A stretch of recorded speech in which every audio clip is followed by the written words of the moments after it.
I'm joined now by the Deputy Leader of the Bharatiya Janata Party in the Rajya Sabha and one of the party's best-known faces, Ravi Shankar Pradsad. Mr. Pradsad, let's first start with our poll findings.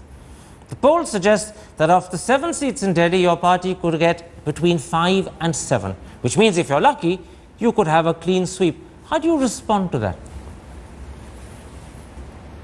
Well, I juxtapose it in the context of what happened in the assembly polls. Let me begin. Aam Aadmi began well under the blessings of Anna Hazare. They are today poles apart. They sold a dream to Delhi. The way they behaved or misbehaved for 49 days upon the crutches of Congress party, the way they are without making any provision for budget etc. for electricity and water, they left office.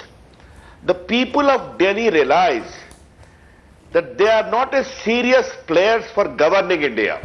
Can I interrupt at that point? And when you see this kind of... Can I interrupt? You're suggesting to me that you're doing very well because of disillusionment with Aam Aadmi Party. In other words, the experience of Arvind Kejriwal's government has strengthened support for the BJP. No, therefore you interrupted me. What I was saying was, there was even those people who tried to vote for Aam Aadmi Party always felt that for India we shall vote for BJP and Modi. Because the people have become very mature and they know that Aam Aadmi Party is not in a position to form any government in Delhi, much less a stable government. The country is yearning for a change and that stability can come only from BJP and Narendra Modi. Your poll is only reflecting that from 5 to 7 you are giving to the BJP. All right, one of the things I've noticed that's happened in the last 36 hours is that Mr. Modi has suddenly enhanced what was first known as Mission 272 plus into Mission 300, and he's also added that he wants all 80 seats in UP. Is Mr. Modi being realistic? First of all, you must realize, Shri Karan Thapar, that Mr. Modi, apart from being a popular leader, understands the mind of India. What he is telling the voters, he knows the groundswell, as we all of us know. As your poll is showing today, that Aam Aadmi Party is going down. He is telling the people of India that if you want me to deliver, give us complete stability. If you want me to perform, don't leave uncertainty and ambiguity for bargaining, etc. I think it is a very interesting, strategically good political move he has made. And being a seasoned editor, Karan Thapar, you know it very well, people don't give uncertain verdicts.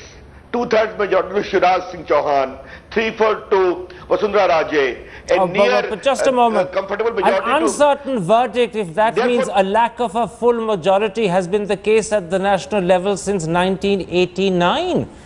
So when you say people don't give uncertain verdicts, they've given it for 25 years. What makes you think suddenly that trend of quarter century will be broken? I'm very happy about that question. I'm only asking you the trend that is being witnessed in the states after states. That's why I'm trying to highlight. And even the Aam Aadmi Party's good showing in Vidhan Sabha is today completely slipping out. Therefore, Mr. Modi is appealing to that sense of Indians. Please go for a stable government. I want to continue with you. Before I do, let me just bring in 2 other people on that particular point that you made, and then I'll come back to you again in a moment, Ravi Shankar Pradsad. Enram, one of the points Mr. Modi has made today is his claim that actually this is one election where the results are known before the voting has happened. And he said this 24 hours after he asked the country to give him 300 seats and all 80 in UP. Do you think that this is becoming a case of braggadocio, or do you think this is justified expectation? I think they are bound to say, those who campaign, and of course everybody knows that no party is going to get a majority in this election, let alone 300 Lok Sabha seats. And in fact, after 1984, no party has come close.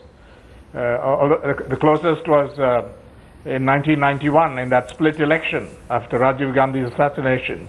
So that's completely ruled out of court. But he'll have to say it because, you know, the stability theme and so on. So, of course, they will emerge as a single largest. We don't know where they'll end up, but it'll certainly be way short of 272. This is what one can call last mile problem for the BJP in the 2014 Nalini Singh, in the 16th Lok Sabha election. Nalini Singh, is there a danger that when Mr. Modi keeps increasing what he is expecting from 272 to 300, now he's talking about all 80 seats in UP. Today he says that in fact this is one election where in fact you know the result before the voting has happened. Could he end up being hoisted by his own petard and embarrass himself? Or is the opposite the case? Is he feeding people's expectations and thus ensuring that they deliver what he's hoping they will? Two things. One, rhetoric shapes reality. All leaders think that. The second thing is that he's... No. But the second thing that he's saying is he's actually talking up the troops' morale.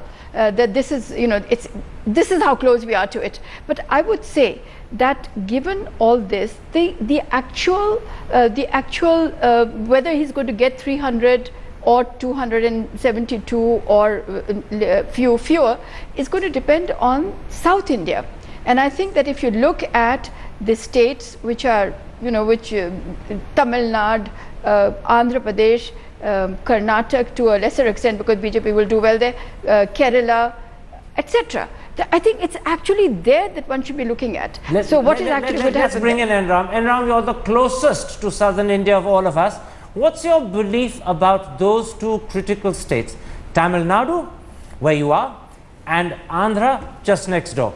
In both states, the BJP now says it has what it calls credible alliances. Arun Jaitley has said that the alliance they put together, on paper at least in Tamil Nadu, has a 22 to 23% vote share. And now that they've struck a deal with TDP in Andhra, they are hoping that they can secure a sizable number of seats. Do you share that confidence that they reflect? Not at all, Karan. There's no way the BJP's alliance in Tamil Nadu is going to get anywhere close to 22 or 23%. And that's just ruled out because I think the AIDMK, going by the vote shares that the polls are talking about, is way ahead of the competition. And in a four-cornered contest, if a party has, say, 6 or 7, or in some cases the polls predict more than 10% percentage point lead, it's going to be overwhelming, the victory of the AIADMK.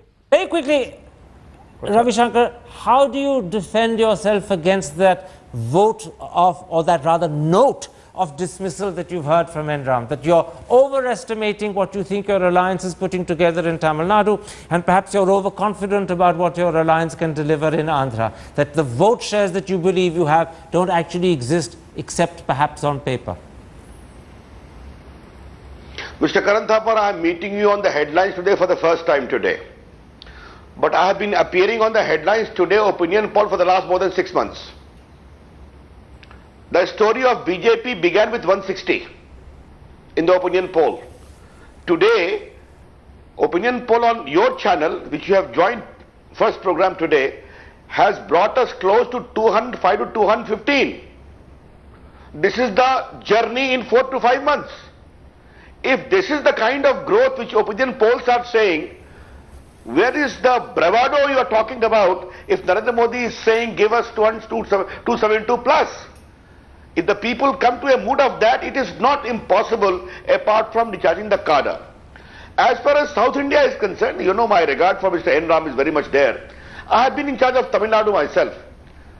Yes, I can never deny that Jayalalitha ji is a very big leader, is a very powerful leader, AIMDMK bigger party. But the way DMK is decimating and the way Narendra Modi is having a wide acceptability in the state of Tamil Nadu, the huge rally he has addressed, the kind of approval rating he is having, I think this what Arun Jaitley said about 22% is not something unreal or without a foundation. Very quickly, as far as Andhra Pradesh... Yeah, sorry, finish off, go ahead, finish. The Andhra story, you asked me one-to-one, you are pushing me with debate with Mr. Enram, whom I have the highest personal regard, but no problem. As far as Andhra story is concerned, Mr. Karan Thapar, we have also done some surveys. And if the Telugu Desam BJP structure is in place, which I hope it will be, let me tell you, the result of Andhra Pradesh is going to be astonishing That's what I can tell you today. Very quickly on that Tamil Nadu point, and Ram, do you accept that in fact Arun Jaitley is more accurate than your assessment? Because what you're hearing is that the putting together of four parties is creating a new entity that didn't exist in Tamil Nadu, and therefore the level of support that it will get in terms of votes will be much higher than it got when it was four separate parties. Tamil Nadu doesn't behave like that at all. These are parties with solid bases, the Dravidian movement parties. I think the DMK is putting up a pretty good fight, but it is clear to me, at least this is what I believe, from whatever reports we get, the AIDMK is way ahead of the rest of the pack, and I don't think that, and I think the BJP and its allies are going to be hugely disappointed when it comes to seats. All right. It is true that they forged some kind of a serious alliance, but it really looks like a bundle of contradictions. You ought to be able to transfer votes. It's not clear at all, but I think I will stand by my opinion that they're not going to get anything worthwhile in Tamil Nadu. Ravi Shankar Pradsad, I want to move a little beyond what we're discussing because you're with me, and I think it's an opportunity that I want to explore a little further.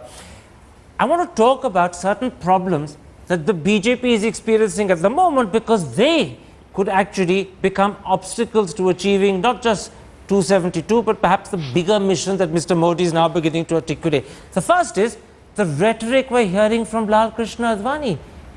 46 or 48 hours ago, he began to suggest in Maharashtra that Mr. Modi was only one of three. He suggested that he was on par with Shivraj Singh Chauhan and Raman Singh.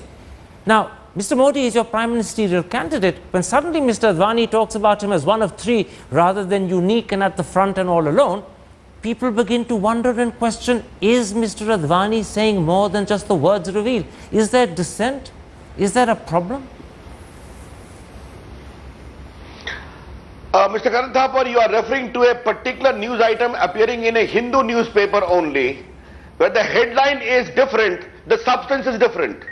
In the same news report, towards the last second paragraph, Mr. Advani clearly says that Narendra Modi has ignited the entire hope of India and the BJP is going to deliver the best performance as far as this election is concerned. You recall Advani's speech in the National Council meeting in Ramila ground where he openly blessed Narendra Modi and said under his leadership there is great enthusiasm and the BJP will notch the highest Lok Sabha number possible. Therefore, I don't grudge you raising this question, but Advani ji has repeatedly written about it in his blog, in his public statement and the party's National Council meeting. The party is won completely behind Narendra Modi as the PM candidate with the BJP, and obviously Advani ji is our tallest leader as the Margdarshak, as the powerful leader who has nurtured all of us. Therefore, please don't read too much into Ahmednagar's speech.